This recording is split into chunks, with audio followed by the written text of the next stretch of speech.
ప్రపంచవ్యాప్తంగా electric కార్లకు demand పెరుగుతూ వస్తోంది. రెగ్యులర్ పెట్రోల్, డీజిల్ కార్లతో పోలిస్తే కాలుష్యరహితం, ఖర్చు తక్కువ కావడంతో చాలామంది ఎలక్ట్రిక్ కార్లపై ఆసక్తిని కనబరుస్తున్నారు. దీంతో పలు ప్రధాన కంపెనీలు ఈవీల ఉత్పత్తిని పెంచాయి.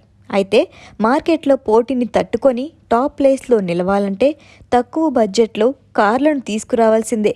ప్రస్తుతం ఎలాన్ మస్క్ దీనిపైనే ఫోకస్ పెట్టారు. వాస్తవానికి Elon Musk budget friendly electric కార్లు, సెల్ఫ్ డ్రైవింగ్ రోబో ట్యాక్సీలను తీసుకురావాలని ఎప్పటినుంచో అనుకుంటున్నారు. దీనిలో భాగంగా బడ్జెట్లో రెడ్వుడ్ పేరుతో ఎలక్ట్రిక్ కార్ను సిద్ధం చేస్తోంది. వచ్చే ఏడాది రెడ్వుడ్ ఈవీ కార్ మార్కెట్లోకి వచ్చే అవకాశం ఉంది. దీని ఉత్పత్తి 2025 జూన్లో ప్రారంభమవుతుందని అంచనా. అయితే దాని డెలివరీ కొన్ని నెలల తర్వాత ఉంటుందని కంపెనీ వర్గాలు చెబుతున్నాయి. నివేదికల ప్రకారం టెస్లా ప్రతి వారం 10,000 యూనిట్ల రెడ్వుడ్ ఎలక్ట్రిక్ కార్లను ఉత్పత్తి చేయాలని యోచిస్తోంది.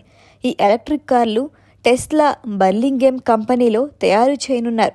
దీని ధర $25,000 అంటే భారత కరెన్సీలో దాదాపు 21 లక్షల రూపాయలు ఉండొచ్చు. భారత్లో టెస్లా కార్ల ఎంట్రీపై మాత్రం సందిగ్ధత కొనసాగుతోంది. తమ కంపెనీ కార్లపై భారత ప్రభుత్వం దిగుమతి సుంకాన్ని తగ్గించాలని టెస్లా కోరుతోంది. అయితే టెస్లా కార్లను భారతదేశంలోనే తయారు చేయాలని భారత ప్రభుత్వం డిమాండ్ చేస్తోంది. ఈ కారణంగానే మన దేశంలో టెస్లా కార్ల ఎంట్రీపై క్లారిటీ రావటం లేదు. ఇదిలా ఉంటే టెస్లా కంపెనీలో మోడల్ 3 అత్యధికంగా అమ్ముడైన ఎలక్ట్రిక్ కార్. ఒక్కసారి పూర్తిగా ఛార్జ్ చేస్తే 535 కిలోమీటర్లు ప్రయాణించవచ్చు.